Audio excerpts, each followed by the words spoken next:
Existem diversas espécies de plantas aquáticas que podem ser cultivadas ali de boa em aquário. Pensando nisso, neste vídeo eu vou apresentar 5 plantas tops e de fácil cuidado que dá para a gente cultivar de boa no nosso aquário.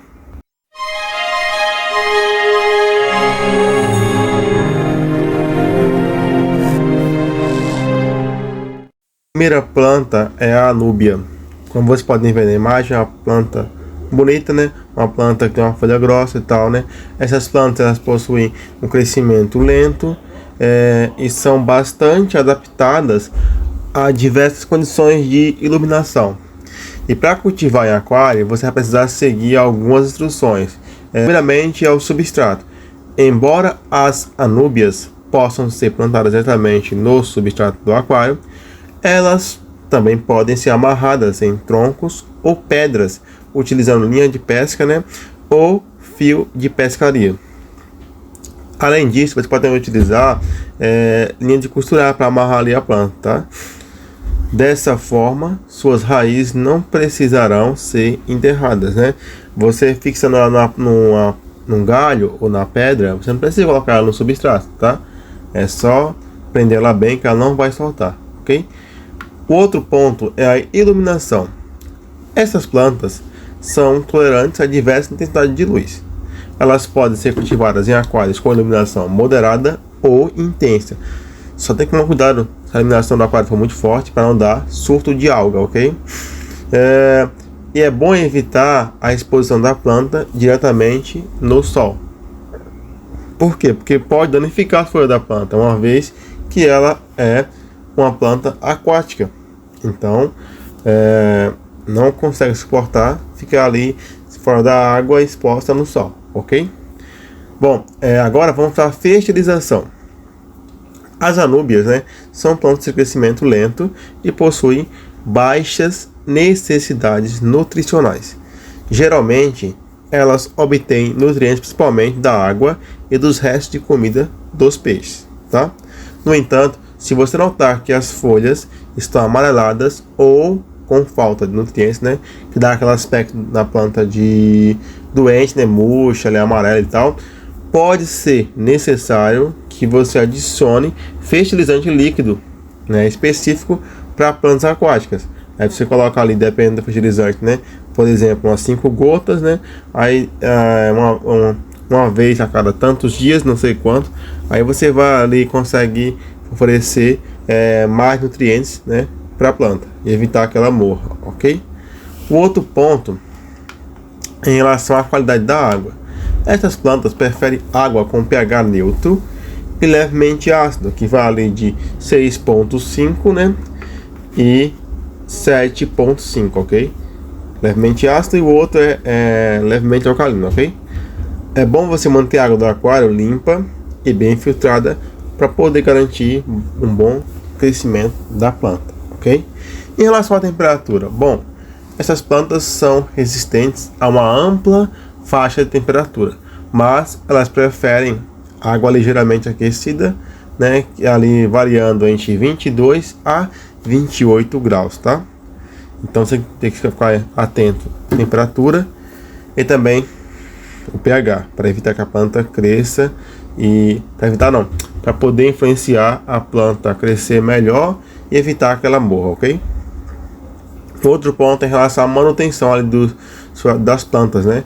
Essas plantas, elas não precisam de uma manutenção ali intensa, sabe? Tem um crescimento lentamente, como eu falei, né? E as folhas podem ficar cobertas de alga ou detritos ao longo do tempo. Então o que você vai fazer? Você vai remover, né, essas algas e resto de alimento, resto de fezes do peixe, né, ali da planta, com cuidado para não danificar as folhas, né, para que ela consiga se desenvolver melhor, ok? E como que elas se reproduzem? Bom, geralmente essas plantas podem ser propagadas, né, por meio de divisão do rizoma da planta. Você vai tirar ali um galho, né, conforme a planta cresceu ali muito, né, você viu que dá para tirar ali uns galhos, aí você tira e replanta em outro lugar do aquário, tá? É interessante fazer isso aí com cuidado para evitar que a muda da planta, né, consiga se desenvolver, para evitar não, para não correr o risco, né, de tirar uma muda dessa planta que vai morrer, certo? A segunda planta é a cabomba, que é uma planta de crescimento rápido, né, com folhas finas e delicadas, como vocês podem ver na imagem, né, uma tonalidade bem verde, tá? Essa imagem não é a imagem real da planta, você pode pesquisar na internet, né, que vai aparecer, ok? Para você colocar essa planta no aquário e cuidar ali bem, né, é necessário ter uma iluminação intensa, tá? E também ter nutrientes para ela conseguir se desenvolver bem, tá? Primeiramente, vamos lá, substrato. Substrato pode ser a planta plantada diretamente no substrato do aquário, tá? É interessante você ficar atento para que o substrato seja adequado para o crescimento dessas plantas, tá? E oferecer uma base boa para as raízes da planta conseguir se fixar, né, no substrato e a planta não ficar soltando, porque é muito chato a planta, né, soltando do substrato e você tem que colocar novamente, né? Fica muito cansativo. E é chato, né, uma situação dessa, né? Bom, aí em relação à iluminação, né, essas cabombas têm alta exigência de luz, tá?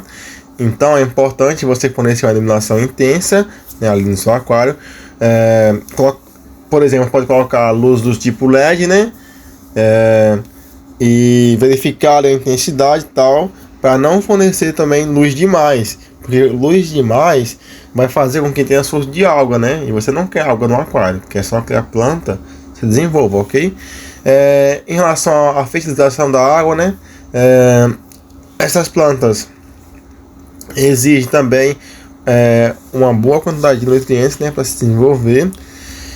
E você pode utilizar um fertilizante líquido, né, específico que vende na loja de aquarismo, né, para você colocar no seu aquário, tá? Ou também cápsula de fertilizante, né? Você coloca nas raízes da planta, tá? Tanto a cápsula quanto o fertilizante líquido, tá? Vende em loja de aquarismo. Mas se você pesquisar, também você pode tentar ver na Shopee, né? Para ver se acha, ok? Em relação a CO2, bom, o CO2 de gás carbônico pode ser adicionado no aquário, né? Porque ele beneficia a planta e contribui para o seu desenvolvimento mais rápido, né? Caso você não queira colocar CO2, tudo bem, a planta vai crescer de um jeito, porém, não vai ter um desenvolvimento tão bom comparado a quando você colocar CO2, ok? Bom, em relação aos parâmetros da água, é interessante ter uma água ali para cultivar essa planta, né? Com pH de 6,5, né, ligeiramente ácido, a 7,5, que é ligeiramente alcalino, tá? Ou básico, ok? Em relação à temperatura, essas plantas exigem uma temperatura ali de 20 a 28 graus, tá? E caso você tenha mais de uma planta, é importante verificar se a temperatura está adequada para todas as plantas, tá? E não somente uma, porque aí uma vai se desenvolver, enquanto a outras vai ter ali o seu desenvolvimento retardado e acabar morrendo, ok? A terceira planta é o musgo de Java, né? Para poder você ali cultivar nessa planta, como vocês podem ver na imagem, né? Uma planta bonita, que ela parece aí como se fosse um arbusto, né? É interessante colocar ali ele preso em pedaços de rocha ou tronco de madeira, né? Que você colocar ali no seu aquário. Você pode usar uma linha de nylon, né? Para prender eles ali, né? Ou uma linha de costurar. Aí ele fica fixo na pedra e vai se desenvolvendo e deixando a pedra toda verdinha e bonita. E também o tronco de madeira, ok? Qual o melhor lugar do aquário para colocar o musgo? Bom, é interessante colocar em um lugar onde haja uma boa uma circulação de água moderada, né? E onde ele possa receber ali a iluminação adequada para se desenvolver, tá? É ruim colocá-lo em áreas do aquário com muita turbulência, com muito movimento da água, tá? Ou com correntes mais fortes, porque vai acabar soltando a planta, né? Da pedra, por exemplo, né? Ou até danificando a mesma, ok? Por exemplo, nesse aquário, se eu olhar essa parte onde cai a água, não dá para colocar o musgo, porque aí ia acabar prejudicando a planta, tá? Soltando da pedra ou danificando a estrutura da planta, tá? Em relação à iluminação, o musgo de Java é uma planta que exige baixa a média iluminação, tá? Se colocando ali uma lâmpada com iluminação moderada, né, é suficiente para o crescimento da planta, ok? E não dá para colocar ele em exposição direta à luz do sol, porque a luz forte do sol vai queimar as folhas do musgo, ok? Em relação a CO2 e fertilizante, bom, essa planta não exige o uso necessariamente de CO2 e fertilizante, mas você pode colocar essas duas coisas para poder ter o melhor desenvolvimento da planta, tá? E fazer com que ela cresça mais rápido, tá? Então você pode ali colocar um fertilizante líquido, né? Um negócio de CO2 e assim por diante, para que a planta consiga se desenvolver mais rápido e fique mais bonita, ok? Mas não é obrigatório. A quarta planta é a espada amazônica, que é uma planta de grande porte, como vocês podem ver na imagem, né? Que pode ser usada como planta de fundo em aquários maiores. E ela precisa de iluminação intensa e solo fértil para conseguir se desenvolver, ok? Então, assim, quais materiais você colocaria para cultivar essa planta? Primeiro, substrato fértil, né? Tesoura para poder podar a planta, né?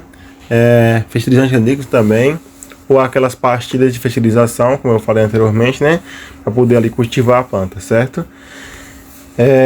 Como você faz o plantio ali, né? Para fazer o plantio no aquário, você retira a planta, né, da embalagem e com muito cuidado retira o excesso de material usado para conservar a planta, né? Se caso a planta venha com esse material, né? Ok? Depois você corta as raízes ou folhas danificadas, né? Se for necessário. Aí você vai fazer pequenos buracos no substrato do aquário e com a pinça você vai inserir a raiz da planta, né? Cobrindo-a com substrato para poder ela conseguir se desenvolver ali, ok? Como essas plantas crescem bastante, é importante se colocar na parte de trás do aquário, no fundo, né? Não na frente, tá? Para não atrapalhar ali o layout, ok? E como eu falei, as plantas são altas, elas podem fornecer, colocando no fundo assim, uma bela paisagem, tá? Então fica as plantas altas no fundo e as baixas na frente, ok? Em relação à iluminação, essas plantas elas são exigentes, tá? Em termos de iluminação, então elas precisam de uma iluminação com alta intensidade, moderada a alta, né? E para poder a planta se desenvolver bem, ok? E por último, nós temos a fertilização. Você pode usar fertilizante líquido ou pastilhas, né?